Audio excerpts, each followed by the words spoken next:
एक refinery site पे एक प्रेशर वेसल था। धीरे धीरे उसकी वॉल थिकनेस कम होने लगी। अगर एक एपीआई इंस्पेक्टर इसकी वॉल थिकनेस को आइडेंटिफाई नहीं करता तो एक दिन काफी बड़ा ब्लास्ट हो सकता था, जिसके कारण ऑपरेशन फेल हो जाता, आग लग सकती थी और करोड़ों रुपए का नुकसान हो सकता था। और दोस्तों, ये जो इंसान जो इस डिजास्टर को होने से रोकता है, इसका नाम है एपीआई इंस्पेक्टर।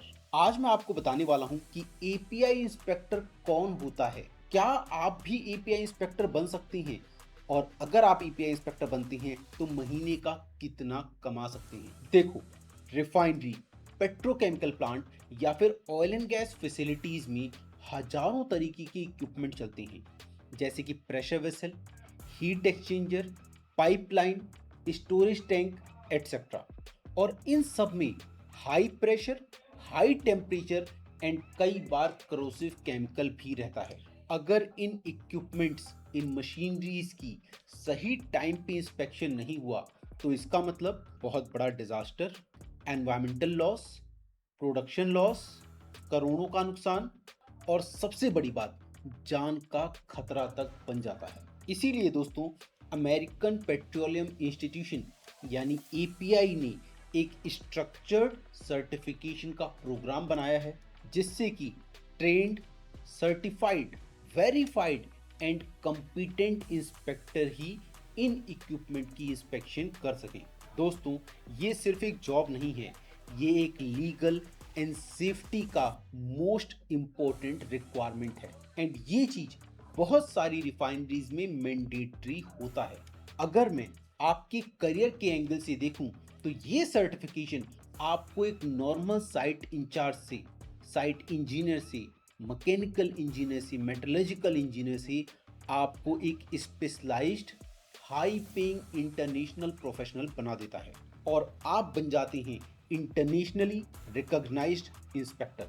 इस वीडियो में हम कवर करेंगे एपीआई इंस्पेक्टर क्या होता है, तीन मेजर सर्टिफिकेशन एपीआई 510, 570, 653 कौन सा किसके लिए है, ये सर्टिफिकेशन कैसे मिलता है, एग्जामिनेशन कैसे होते हैं, एलिजिबिलिटी क्राइटेरिया क्या है, रोज का काम कैसे किया जाता है, career path and salary India में कितनी है और अब्रॉड में कितनी है, और अगला सबसे इंपॉर्टेंट पार्ट, इंटरव्यू में क्या क्या पूछा जाता है। सिंपल भाषा में समझो तो एपीआई इंस्पेक्टर एक ऐसा इंजीनियर है जो कि रिफाइनरी या प्रेशर इक्विपमेंट के हेल्थ इंस्पेक्ट करता है, मतलब इंडस्ट्रियल डॉक्टर है। जिस तरीके से डॉक्टर हमारी बॉडी के अंदर क्या प्रॉब्लम है उसे चेक करने के लिए एक्सरे करते हैं, अल्ट्रासाउंड करते हैं, बिल्कुल इसी तरीके से ये इंस्पेक्टर भी इक्विपमेंट के अंदर क्या प्रॉब्लम है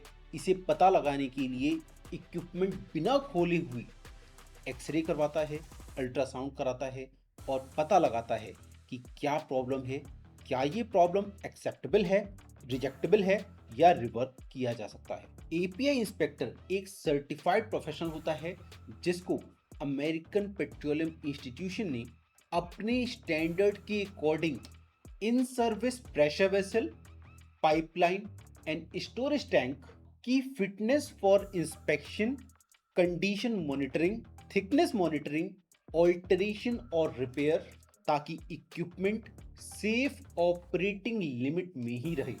याद रखना, ये एनडीटी टेक्नीशियन से काफी अलग है। एनडीटी टेक्नीशियन डेटा को कलेक्ट करता है, जबकि एपीआई इंस्पेक्टर डेटा को इवेलुएट करता है और डिसीजन लेता है कि क्या ये इक्विपमेंट और ज़्यादा चल सकता है या इसमें कोई रिपेयर या ऑल्टरेशन का रिक्वायरमेंट है। ये सबसे इंपॉर्टेंट पार्ट है क्योंकि एपीआई इंस्पेक्टर एक अम्ब्रेला टर्म है। इसके अंदर तीन अलग अलग सर्टिफिकेशन आते हैं और इन तीनों सर्टिफिकेशन का अपना अलग अलग स्कोप होता है। एपीआई 510 इन सर्विस प्रेशर वेसल इंस्पेक्टर, ये सर्टिफिकेशन कवर करता है प्रेशर वेसल्स जैसे कि reactors, columns, heat exchangers. Inspector इनकी वॉल थिकनेस, करोजन रेट और फिटनेस फॉर सर्विस का असेसमेंट करते हैं वो भी जब ये इक्विपमेंट वर्किंग कंडीशन में होती हैं, यानी इन सर्विस कंडीशन में जाके। एपीआई 500 ये पाइपिंग इंस्पेक्टर है। ये एक प्रोसेस पाइपिंग सिस्टम के लिए है जो कि प्लांट के अंदर केमिकल्स एंड हाइड्रोकार्बन्स को लेके ट्रेवल करता है। दोस्तों, पाइपिंग में करोजन, इरोजन और लीक का रिस्क काफी ज्यादा होता है क्योंकि इसकी लेंथ और इनमें जॉइंट्स काफी ज्यादा होते हैं। API 653 above ground storage tank inspector. दोस्तों, ये क्रूड ऑयल एंड पेट्रोलियम को स्टोर करने के लिए होता है। टैंक का जो बॉटम प्लेट होता है वो सबसे ज्यादा करोसिव होता है। अब आप सोच रहे होंगे बॉटम प्लेट करोसिव क्यों होता है? दोस्तों, क्योंकि बॉटम प्लेट ही है जो कि ग्राउंड के टच में है और यही इंस्पेक्शन का सबसे बड़ा चेक पॉइंट है। अब आपको मैं एक प्रैक्टिकल टिप देता हूं। बहुत सारे लोग ये तीनों सर्टिफिकेशन करते हैं क्योंकि रिफाइनरीज अक्सर करके कंबाइंड स्कोप मांगती है। अगर बात करूं तो मेनली इन गल्फ कंट्रीज, मेनली उन सारी इंडस्ट्रीज में, उन सारी कंट्रीज में जहां पे ऑयल एंड गैस की प्रोसेसिंग होती है, क्रूड ऑयल से लेके पेट्रोलियम फाइनल प्रोडक्ट तक प्रोसेस होता है। अब थोड़ा सा डीप जाते हैं। इन इक्विपमेंट का फेलियर अक्सर करके वॉल थिकनेस रिडक्शन के कारण होता है एंड ये होता है या तो करोजन के कारण या फिर इरोजन के कारण। मेटल जब तक अपनी मिनिमम रिक्वायरमेंट थिकनेस के ऊपर है तब तक मटेरियल सेफ है। अगर मैं बात करूं कि इंस्पेक्टर का कोर काम क्या है, तो इंस्पेक्टर का कोर काम है करोजन रेट को कैलकुलेट करना। अब आप सोच रहे होंगे कि करोजन रेट निकालते कैसे हैं? ये तो बड़ा कॉम्प्लेक्स है। नहीं, बहुत आसान है। देखो, कोई भी चीज़ ना मुश्किल नहीं होती है, तभी तक मुश्किल होती है जब तक हमको नहीं आता। तो करोजन रेट कैसे निकालते हैं? आपने जब पिछली बार इंस्पेक्शन किया था उस समय थिकनेस कितना था और अभी जब थिकनेस कर रही हैं कितना थिकनेस है, इन दोनों थिकनेस के बीच का जो डिफरेंस है उसको आप निकालो। और जब पहले इंस्पेक्शन किया था, कितने साल पहले इंस्पेक्शन किया था, कितने महीने पहले इंस्पेक्शन किया था और अब कब इंस्पेक्शन किया है, तो दो टाइम के बीच का ड्यूरेशन। मान लो एग्जाम्पल लेता हूं, जब आपने 2 साल पहले इंस्पेक्शन किया था उस समय था 17 mm थिकनेस। आज इंस्पेक्शन किया है 2 साल बाद, अब बचा है 13 mm थिकनेस। तो आप क्या करेंगे? 17 माइनस 13 कितना आ गया? आ गया हमारा 4 एंड डिवाइड बाय टाइम कितना है? 2 साल डिवाइडेड बाय 2। तो इस तरीके से आप करोजन रेट निकालते हैं और इस करोजन रेट से हम रिमेनिंग लाइफ भी निकाल पाते हैं। अब आप सोच रहे होंगे कि रिमेनिंग लाइफ कैसे निकालेंगे? ये तो बहुत ही डिफिकल्ट टर्म लग रहा है कि किसी भी स्ट्रक्चर में कितनी लाइफ बची हुई है। लगा आपको डिफिकल्ट? लेकिन नहीं, डिफिकल्ट नहीं, बहुत आसान है। आपको ये पता है कि अभी कितना थिकनेस है और आपको ये भी पता होगा, डिजाइन अगर चेक करेंगे कि मिनिमम थिकनेस कितना अलाउड है, तो current thickness minus minimum allowed thickness minus कर देंगे। लेट सपोज अभी का थिकनेस है 13 mm और मिनिमम अलाउड थिकनेस है हमारा 10 mm। अब इस 10 mm को आप डिवाइड कर देंगे करोजन रेट से। माफ कीजिएगा, 13 माइनस 10 कितना आया? 3 mm आया। इस 3 mm को आप डिवाइड कर देंगे करोजन रेट से, तो आप निकाल पाएंगे रिमेनिंग लाइफ। ये क्या हो गया? Remaining life assessment. दोस्तों, ये फॉर्मूला ही डिसाइड करता है कि अगला इंस्पेक्शन कब होगा, 2 साल बाद होगा, 5 साल बाद होगा या फिर तुरंत ही रिपेयर करने की जरूरत है। दोस्तों, ये एक नॉर्मल मेजरमेंट नहीं है, ये प्रिडिक्टिव इंजीनियरिंग है। चलिए देखते हैं कि फील्ड में एक्चुअल सीक्वेंस क्या होता है। पहला स्टेप है डॉक्यूमेंट को रिव्यू करना। इंस्पेक्टर पहले इक्विपमेंट की हिस्ट्री चेक करते हैं, पिछली inspection report, material of construction and design pressure. Now step number 2, visual inspection. दोस्तों, एक्सटर्नल एंड इंटरनल दोनों ही सरफेसेस को देखा जाता है कि किसी तरीके के डंट, बेल्जेस, कोटिंग फेलियर या कहीं लीकेज का साइन तो नहीं है। स्टेप नंबर 3, थिकनेस सर्वे। अल्ट्रासोनिक टेस्टिंग टेक्नीशियंस थिकनेस के लिए, थिकनेस चेक करने के लिए ग्रिड बनाते हैं एंड थिकनेस मेजर करते हैं। ये डेटा एपीआई इंस्पेक्टर को दिया जाता है। Step number 4, data analysis. Inspector previous and current reading को चेक करते हैं, उनको इवेल्युएट करते हैं और करोजन रेट को आइडेंटिफाई करते हैं। Step number 5, fitness for service detection. API 579 के थ्रू इवेल्युएट किया जाता है कि इक्विपमेंट कंटिन्यू ऑपरेट हो सकता है या नहीं। Step number 6, reporting and recommendation.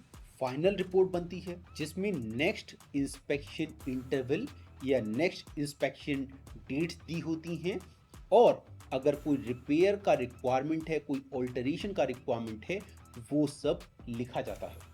ये सेम सीक्वेंस हर एक इक्विपमेंट के लिए हर एक साइट पे रिपीट किया जाता है। सवाल ये उठता है कि कंपनी अपने खुद का इंस्पेक्टर क्यों नहीं भेज देती इंस्पेक्शन करने? एपीआई सर्टिफिकेशन जरूरी क्यों है? दोस्तों, इसकी वजह बहुत सिंपल है, इंडिपेंडेंस एंड स्टैंडर्डाइजेशन। अगर प्लांट का अपना ही इंजीनियर इक्विपमेंट को सर्टिफाई करे तो यहाँ पे वो बायस कर सकता है। प्रोडक्शन प्रेशर के चलते हुए वो बोल सकता है चलो चलने दो। एपीआई सर्टिफाइड इंस्पेक्टर एक कोड बाउंड न्यूट्रल अथॉरिटी होता है और जिसका decision technical data and standards के ऊपर ही डिपेंड करता है, ना कि किसी प्रोडक्शन टारगेट के ऊपर। एपीआई इंस्पेक्टर की डिमांड यहाँ होती है oil refineries, petrochemical plants, gas processing plants, fertiliser industries, cross country pipeline, storage terminals and tank farms, LNG facilities and third party inspection agencies. एक रियल सिचुएशन समझाता हूँ। Let suppose कोई एक shutdown project है, वहां पे हीट एक्सचेंजर का inspection किया जा रहा है, अल्ट्रासोनिक टेस्टिंग हो रही है और ऑब्जर्व किया जाता है कि किसी एक पर्टिकुलर एरिया में रिक्वायर्ड थिकनेस से वैल्यू कम आ रही है। इसका मतलब वहां पे लोकलाइज्ड करोजन हो रखा है। दोस्तों, यहाँ पे सिर्फ नंबर दिखाना काफी नहीं है, एपीआई इंस्पेक्टर को डिसाइड करना होता है कि ये एक जनरल करोजन है या फिर लोकलाइज्ड फिटिंग है। दोनों का ही फिटनेस फॉर सर्विस का कैलकुलेशन अलग अलग होता है। अगर धोखे से गलत क्लासिफाई कर दिया तो यहाँ पे हमारा इक्विपमेंट अनसेफ रह जाएगा या फिर बिना किसी वजह एक्सपेंसिव रिपेयर करनी पड़ सकती है। और दोस्तों, यही वो एक वजह है कि जिसमें आपके पास अगर एक्सपीरियंस है तो आप अच्छे से पकड़ सकती हैं, जिसमें सिर्फ सर्टिफिकेशन काम नहीं आता। जब इंस्पेक्शन प्रोसेस में ही गलती हो जाए, अगर रिमेनिंग लाइफ कैलकुलेशन गलत हुआ तो हमारा शेड्यूल्ड इंस्पेक्शन हो सकता है कि हम डिले कर दें, और अगर शेड्यूल्ड इंस्पेक्शन में डिले हुआ तो अनवांटेड फेलियर वहां पे देखने को मिल सकते हैं। अगर UT reading corrosion prone area में नहीं ली गई तो दोस्तों, जहां पे वर्स थिकनेस होने की चांसेस हैं वो मिस आउट हो सकता है और आगे जाके फेलियर के चांसेस बढ़ सकते हैं। कई बार एवरेज थिकनेस हमें अच्छी रीडिंग दे देती है, लेकिन क्या एवरेज रीडिंग काफी है? नहीं। कुछ एरिया होते हैं जहां पे लोकलाइज्ड करोजन होता है, हमें वो भी पकड़ना होता है। यहाँ पे हिस्ट्री रिकॉर्ड्स मेंटेन करना एंड हिस्ट्री रिकॉर्ड से कोरिलेशन करना बहुत इंपॉर्टेंट है। अगर हिस्ट्री रिकॉर्ड्स मेंटेन नहीं है तो आप करोजन रेट को कैलकुलेट ही नहीं कर सकते। अब यहाँ पे प्रिवेंशन क्या है? हमें आरबीआई फिलॉसफी को फॉलो करना है। आरबीआई मतलब रिजर्व बैंक ऑफ इंडिया नहीं, आरबीआई मतलब रिस्क बेस्ड इंस्पेक्शन। जो इक्विपमेंट हाई रिस्क पे है उसको ज़्यादा इंस्पेक्शन करो, जो कम रिस्क पे है उसको कम इंस्पेक्शन करो। क्योंकि किसी एंगल से एपीआई इंस्पेक्टर का डिसीजन इक्विपमेंट की फिटनेस फॉर सर्विस के ऊपर डायरेक्टली कंट्रोल करता है। जो एपीआई 5791 या फिर एएसएमई एफएफएस 1 स्टैंडर्ड फॉलो करता है। एक्सेप्टेंस क्राइटेरिया इक्विपमेंट स्पेसिफिक होता है और डिपेंड करता है डिजाइन कोड के ऊपर, जैसे कि ASME section 8 for vessel and ASME B31.3 for piping. Client का प्रेशर होता है जल्दी करो, शटडाउन की डेट एक्सटेंड नहीं कर सकते। अब बताता हूं कि एक एक्सपीरियंस्ड एपीआई इंस्पेक्टर इसका सॉल्यूशन कैसे निकालता है। API inspector risk based inspection को पहले करेगा। जितने भी क्रिटिकल जॉइंट, क्रिटिकल इक्विपमेंट होंगे उनको पहले प्रायोरिटाइज देके इंस्पेक्शन करेगा, और जो लो रिस्क वाले इक्विपमेंट हैं, लो रिस्क वाले जॉइंट हैं, उनको आगे के लिए शेड्यूल करता है।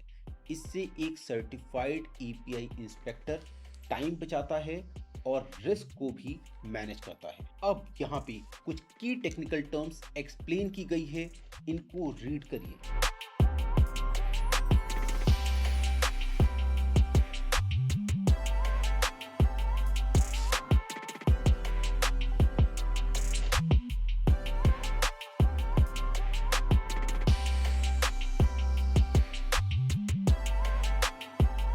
इमेजिन करो, एक रिफाइनरी शटडाउन का प्रोजेक्ट है जिसमें किसी रिएक्टर वेसल का इंटरनल इंस्पेक्शन किया जा रहा है। अब यहाँ पे अगर कोई भी लोकलाइज्ड करोजन मिलेगा तो अब इसका रिपेयर का स्कोप डिपेंड करता है कि ये जो लोकलाइज्ड करोजन मिला है ये कितना मिला है। दूसरा एग्जांपल लेते हैं, क्रॉस कंट्री पाइपलाइन है, इसमें एपीआई 570 इंस्पेक्टर क्या चेक करेगा? ये चेक करेगा कि यूटी की जो मॉनिटरिंग है वो प्रॉपर तरीके से हो रही है नहीं हो रही है। मतलब जब एनडीटी वाला यूटी कर रहा है तो यहाँ पे इसका काम क्या हो गया? विटनेस करना, और इसके साथ साथ में जितने भी वेल्ड जॉइंट हैं इन सब का असेसमेंट करना। अब बात करते हैं कि स्टोरेज टर्मिनल में एपीआई 653 इंस्पेक्टर क्या करता है। ये इंस्पेक्टर चेक करता है कि टैंक का जो फ्लोर बॉटम है उसकी थिकनेस कैसी है, उसमें करोजन है कि नहीं है, और उसको रिप्लेसमेंट कब करना है या कब रिपेयर करना है। अब हम बात करते हैं फेलियर की, कॉजेस की, कॉन्सिक्वेंसेस की एंड प्रिवेंशन की। Let's suppose inspection interval miss हो गया, अब क्या होगा? इसके चलते रिमेनिंग लाइफ की कैलकुलेशन गलत हो सकती है, अनएक्सपेक्टेड लीक एंड रैप्चर देखने को मिल सकते हैं। अब दोस्तों हमें इससे बचना कैसे है? हमें आरबीआई की एक्यूरेट शेड्यूल को फॉलो करना है। अगला फेलियर मोड समझते हैं। अगर थिकनेस मॉनिटरिंग लोकेशन गलत चूज कर लिया, इससे क्या होगा? हमारी जो भी ग्रिड की प्लानिंग है ये बेकार हो जाती है। जहां पे ज्यादा करोजन होने की चांसेस हैं, हो सकता है हमसे वो मिस आउट हो जाए। अब इससे बचना कैसे है? प्रिवेंशन क्या है? हमको एपीआई 570, एपीआई 510 इनकी थिकनेस मॉनिटरिंग लोकेशन की गाइडलाइन को फॉलो करना है। अगला फेलियर मोड डिस्कस करते हैं। लेट्स सपोज कहीं पिटिंग है और हम इस पिटिंग को इग्नोर कर रहे हैं, इसके चलते हमें सिर्फ एवरेज थिकनेस ही मिल पाएगी और as a result localised failure हो सकता है। अब इसका प्रिवेंशन क्या है? हमको fitness for service level 2 and level 3 assessment करना है। एक और फेलियर मोड डिस्कस कर लेते हैं। लेट्स सपोज पुअर डॉक्यूमेंटेशन हो रखा है। दोस्तों इसके चलते हमें हिस्ट्री में पास्ट में क्या हुआ ये हो सकता है पता ही ना चले या मिस आउट हो जाए। एज अ रिजल्ट जो करोजन रेट हम कैलकुलेट कर रहे हैं इसके ऊपर ट्रस्ट नहीं किया जा सकता, बिकॉज हिस्ट्री का डेटा हमारे पास नहीं है। अब इससे हमें प्रिवेंशन कैसे लेंगे? हमें जितनी भी इंस्पेक्शन की रिकॉर्ड हैं सबको डिजिटली स्टोर करके रखना है और मल्टीपल लोकेशन में, सेफ लोकेशन में इन डेटा को स्टोर करना है। अब मैं आपको कुछ फील्ड के टिप्स देता हूं जो कि आपके लिए बहुत जरूरी है। दोस्तों हर साइट का करोजन का पैटर्न अलग होता है। कई बार हम लोग मराइन एरिया में काम करते हैं, कई बार हम लोग इंडस्ट्रियल एरिया में, कई बार हम लोग एग्रीकल्चर एरिया में काम करते हैं, और हर जगह मॉइस्चर के अंदर कहीं आपको क्लोरीन मिलेगा, कहीं आपको सल्फेट मिलेगा, कहीं कोई और सॉल्ट मिलेगा। तो based upon the salt that is present in the moisture हमको उसके बिहाफ पे अलग अलग एरिया में अलग अलग करोजन मिलता है।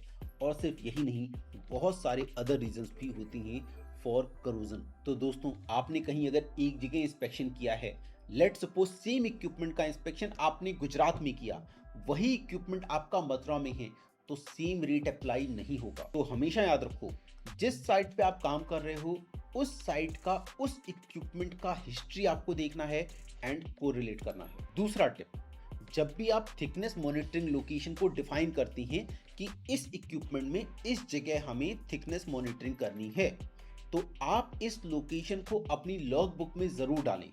इससे क्या होगा, जब नेक्स्ट ईयर या नेक्स्ट इंटरवल पे आपको इंस्पेक्शन करना होगा तो आप सेम जगह पे दोबारा थिकनेस मॉनिटरिंग करेंगे एंड कोरिलेशन बहुत आसान हो जाएगा। तो आपको पता चलेगा कि इतने इंटरवल की ड्यूरेशन में इतना करोजन का रेट है। दोस्तों एक टिप और दूंगा, शटडाउन के टाइम पे हमारे पास बहुत रश होता है, टाइम की शॉर्टेज होती है, काम बहुत करना होता है। एक चीज याद रखो, कितना भी रश हो, कितना भी कम टाइम हो, अगर कोई क्रिटिकल जॉइंट है, कोई क्रिटिकल इक्विपमेंट है, तो आपको इत्मीनान से सबसे जो ज़्यादा क्रिटिकल है उसको बहुत इत्मीनान से चेक करना है। वहाँ कोई भी गलती नहीं होनी चाहिए, और यही फेलियर के सबसे ज़्यादा फेलियर होने की चांसेस के स्पॉट होते हैं। अब आपको मैं इंटरव्यू के कुछ क्वेश्चंस देता हूं और उनके आंसर्स भी बताता हूं। सबसे पहला और common question, API 510, API 570 and API 653 में डिफरेंस क्या है? एपीआई 510 जो है वो प्रेशर वेसल के लिए है, एपीआई 570 प्रोसेस पाइपिंग के लिए, and API 653 above ground storage tank के लिए होता है। ये तीनों ही अलग इक्विपमेंट की कैटेगरी को डिफाइन करते हैं। अब ये समझो कि ये क्वेश्चन इंटरव्यू में पूछा क्यों जाता है। इसलिए पूछा जाता है क्योंकि क्लाइंट चेक करना चाहता है कि आपको बेसिक्स आते भी हैं या बेसिक्स ही नहीं आते। कई लोग क्या बोलते हैं कि सर तीनों एक ही हैं, क्योंकि आपने अक्सर करके देखा होता है एपीआई 510, 570, 653 एक साथ लिखा होता है। तो ऐसा नहीं है, तीनों अलग अलग हैं, अलग अलग पर्पस के लिए बनाए गए हैं। अब मेरा आपसे क्वेश्चन, मान लो कि कोई एक पाइप है, इस पाइप में एक और पाइप कनेक्टेड है, अब इसका इंस्पेक्शन कौन करेगा? कमेंट सेक्शन में अभी बताओ। अगला क्वेश्चन, करोजन रेट कैसे कैलकुलेट किया जाता है? तो दोस्तों, जब हमने पहले इंस्पेक्शन किया था उस समय जो मटेरियल की थिकनेस थी वो हमें पता करना है, और अभी जब इंस्पेक्शन कर रहे हैं अब जो थिकनेस है ये पता करना है, और जो भी वैल्यू आ रही है इस वैल्यू से इन दोनों इंटरवल के बीच का जो टाइम ड्यूरेशन है उससे डिवाइड कर देना है, और इसका रिजल्ट हम mm पर ईयर में निकालते हैं कि एक साल में कितना mm का करोजन हो रहा है। अब ये क्वेश्चन पूछा क्यों जाता है? क्योंकि क्लाइंट देखना चाहता है कि क्या आप साइट पे प्रैक्टिकल बेस्ड जो काम करना है उसका कैलकुलेशन करने के लिए कैपेबल हैं या नहीं। लोग गलती क्या करते हैं, लोग सिर्फ थिकनेस बता देंगे कि सर अभी इतनी थिकनेस है। अरे आपके थिकनेस बताने से प्रॉब्लम सॉल्व नहीं हो रही है ना। आपको क्या करना है, आपको पुराना थिकनेस देखना है डॉक्यूमेंट में जाके, अभी का थिकनेस देखना है, और जो टाइम इंटरवल हुआ है उससे डिवाइड करके निकालना है कि एक साल में कितना करोजन हो रहा है। तो these things are very important दोस्तों। इसी तरीके के मैं आपको मल्टीपल इंटरव्यू क्वेश्चन देने वाला हूं इस वीडियो के अंत में, और सिर्फ क्वेश्चन नहीं, क्वेश्चन दूंगा, उनका आंसर दूंगा, और भी बहुत कुछ बताऊंगा। ये स्टैंडर्ड इसलिए एग्जिस्ट करते हैं क्योंकि इंस्पेक्शन एक सब्जेक्टिव जजमेंट नहीं बल्कि एक consistent, legally defensible and globally recognised process होना चाहिए। अगर मैं बात करूं एपीआई 510, एपीआई 653 या एपीआई 570 की, तो इन सर्टिफिकेशन की मेन यूजेस होती है मैकेनिकल इंजीनियर के लिए, क्यूए क्यूसी इंजीनियर के लिए, एनडीटी प्रोफेशनल्स के लिए, पाइपिंग इंजीनियर के लिए, रिफाइनरी मेंटेनेंस टीम्स के लिए, and third party inspection agencies के लिए। अब अगर मैं बात करूं इंडस्ट्रीज की, then oil and gas industries, refineries, petrochemical plants, fertilisers, LNG and pipeline operators. अब इंपॉर्टेंट बात कि रिक्रूटर आपके अंदर क्या इवेलुएट करता है, आपकी सर्टिफिकेट की वैलिडिटी देखेगा कि आपके पास कितने सालों का एक्सपीरियंस है, फिटनेस फॉर सर्विस की कैलकुलेशन कितनी इफेक्टिवली आप कर पाते हैं, और आपके पास कितनी साइट का एक्सपोजर है। दोस्तों, इसीलिए मैं कहता हूं कि अगर आप एनडीटी का सर्टिफिकेशन कर रही हैं, आप फ्रेशर हैं, तो सबसे पहले आपको एनडीटी की छोटी छोटी मल्टीपल शटडाउन करनी चाहिए, जिससे आपके पास वास्ट इंडस्ट्री का एक्सपीरियंस हो जाए एंड आपको एक बहुत बड़ा एक्सपोजर मिल पाए। अब मैं अगर सैलरी एडवांटेज की बात करूं तो एपीआई इंस्पेक्टर एक नॉर्मल क्यूए क्यूसी इंजीनियर से काफी ज्यादा कमाते हैं, एंड गल्फ कंट्रीज में इनकी डिमांड तो मैसिव है। अभी तक हमने जितनी चीज कवर की, इनको चलिए समराइज कर लेते हैं। सबसे पहले हमने देखा कि एपीआई इंस्पेक्टर क्या होता है। एपीआई इंस्पेक्टर एक सर्टिफाइड प्रोफेशनल है। ये काम करता है प्रेशर से रिलेटेड जितनी भी इक्विपमेंट हैं इनकी फिटनेस फॉर सर्विस को डिसाइड करना। फिर हमने देखा कि 3 सर्टिफिकेशन है। पहला सर्टिफिकेशन है API 510, this is for pressure vessel. Second is API 570, ये है हमारी पाइपिंग के लिए। तीसरा है API 653 और ये होता है स्टोरेज टैंक के लिए। अब बात करते हैं कि आपके अंदर कोर स्किल्स क्या होनी चाहिए। आपको करोजन रेट निकालना आना चाहिए, आपको रिमेनिंग लाइफ असेसमेंट करना आना चाहिए। फिर हमने देखा कि एनडीटी टेक्नीशियन इंस्पेक्शन करके डेटा निकालेगा और एपीआई इंस्पेक्टर इस डेटा के बिहाफ पे डिसीजन बनाता है। इसके साथ में हमने कवर किया कि आरबीआई फिलॉसफी क्या है। आरबीआई फिलॉसफी मतलब कि एक ऐसी फिलॉसफी जो हमें बताती है कि जो इक्विपमेंट रिस्क में है इनको हमें पहले प्रायोरिटाइज देना है और जो लो रिस्क वाले हैं उनको बाद में। And last but not the least API 579, ये standard fitness for service assessment का कोर है। इस पूरी वीडियो से हमने क्या प्रैक्टिकल लेसन लिया कि एक अच्छा एपीआई इंस्पेक्टर सिर्फ रीडिंग को नहीं पढ़ता, वो इक्विपमेंट की पूरी हिस्ट्री समझता है, पूरी कहानी समझता है, क्यों करोड़ हुआ, कैसे फेल हो सकता है और क्या करने से फेलियर को रोका जा सकता है। अगली बात, इंटरव्यू टिप। जब भी आपसे पूछा जाए करोजन रेट कैसे निकालते हैं, आप फॉर्मूले के साथ साथ एक रियल एग्जाम्पल जरूर दो। ये आपको बाकी कैंडिडेट से अलग बनाएगा। और याद रखो कि ये फील्ड जितना टेक्निकल है उससे भी कहीं ज्यादा ये रेस्पॉन्सिबिलिटी का फील्ड है। तो जितना आप सीखेंगे उतना ही ज्यादा आपके ऊपर ट्रस्ट करेगी इंडस्ट्री। तो सीखते रहो एंड ग्रो करते रहो।